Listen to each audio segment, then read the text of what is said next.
What was one of the big questions we get asked a lot of?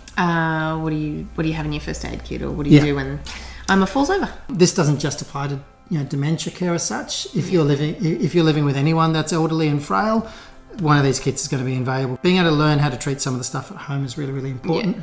And the more you do it, the better you get at it. Yeah, and especially avoiding going to the ED, because that's not fun for Oma, and then it sends shockwaves through our family in terms of dealing with that as well. So totally. All right, let's open her up and explain what we've got inside. Again, we're not nurse trained, we're not medical staff in any way, shape or form, so this is just what we find useful. This is not to take the replace proper medical advice you might need for your situation. What's one of the most common things we come across with Oma when she has a fall? Oh, a nice big bruise. A big huge bruise. Yeah. Or a hematoma. Yeah. So trapped blood under the skin can come up really, really quickly, like a big bubble or a ball.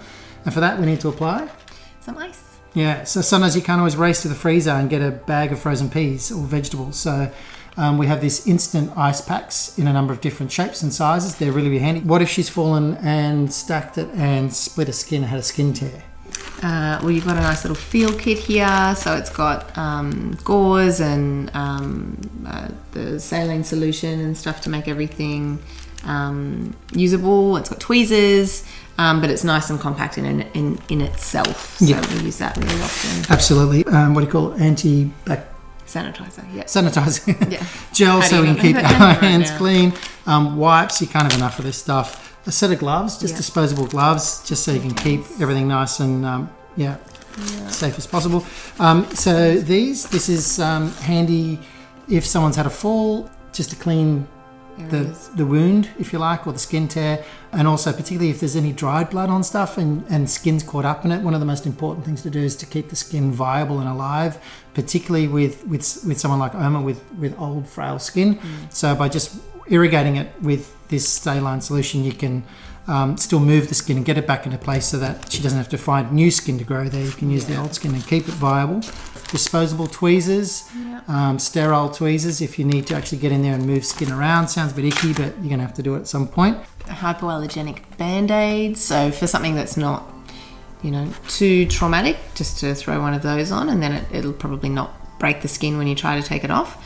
But we've got some good stuff. Oh, you love this stuff. If it is a traumatic This is your favourite stuff.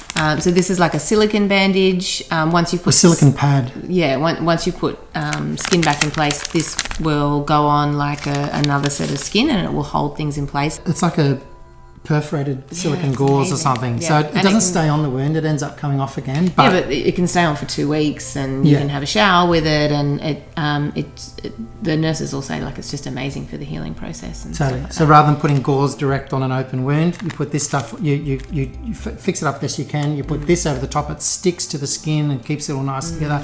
Your local nurse or your GP will love it if you've used this, because it makes their job a lot easier. Yeah. Another way you can help keep skin together rather than using actual physical stitches is these skin closures or multi-strips. So they're just like paper Band-Aid strips, if you like. They come in a number of different sizes, and they're really good, particularly if you've got joints like elbows, knees and stuff where the skin's going to move, just to give it a bit of extra sticking power to keep the skin in place. What else we got? That stuff. So that stuff is good for throwing onto a wound. This is Solacite, and it's good for throwing onto the wound, especially on top of the silicone gauze, because it'll help the healing and keeps it moist, and it's like antibacterial, and it's really, really good. Yeah, really and good. Doctors love that stuff too. If you use it, it really helps for moist wound healing, which is really, really important and sort of best practice these days. What's this big fat guy? This big fat guy here is some combined dressing and a roll.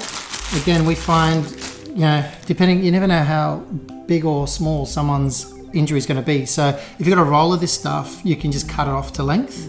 And use it as a wound covering or as an absorbent pad. And a buffer. And you'll need a pair of these as well. These are just some good first aid scissors to have on board. They can cut through clothing, through bandages. They've got a nice safe tip on the end there, running out of space to pop things. The other thing with this stuff too is if you don't want to carry it around in a big roll, you can just cut off smaller pieces and put them in a little snap lock bag so it's a bit more accessible. And then you've just got crepe bandage and skin tape. just to hold things put compression around the whatever you've fixed up. Keep it nice and tight. And one of the things I think we do too is we know what we can handle and what we can't handle. If something's happened and we fix her up and we think we need another set of eyes for it, we straight away drive to local GP clinic and get the local nurse just to check it out, see if we've done the right thing. Quite often they just leave in place what we've done and say, yep, that's fine, go for it. Other times they might have to do something else. So again, just follow your gut feel, do what you can that makes you feel comfortable. And normally if we're both here, it's something we can manage. If it's just me on my own with Evie or something, you call an ambulance. And as with any fall too, I mean, it particularly knocks to the head and stuff. If you have any suspicion that you might need x-rays and stuff for your loved one because they might have done something, fractured a bone or, done some deeper injury, always get that checked as well. And everyone knows where this is in the house. True. It's at a height that everyone can grab it. And it's obviously really red and bold and out there, so we all know where it is. We all know we can grab it, and we all know we can help each other out and help out Oma. Well, that's our first aid kit for Oma. And send us your questions. What do you want to know about our journey about doing dementia differently? What can we help you understand a little bit better? All right, that's it. See you next time. Hey, me again. I just want to pop back in at the end of this video to say thank you so much for watching. We really do appreciate your support. I'd love to ask you to consider subscribing to our channel that we're building right here on YouTube. We want to try and change the conversation around caregiving, around dementia care. By you joining that community, by subscribing to this channel, you'll be a part of that voice as well. Until next time, take great care of yourself. Bye.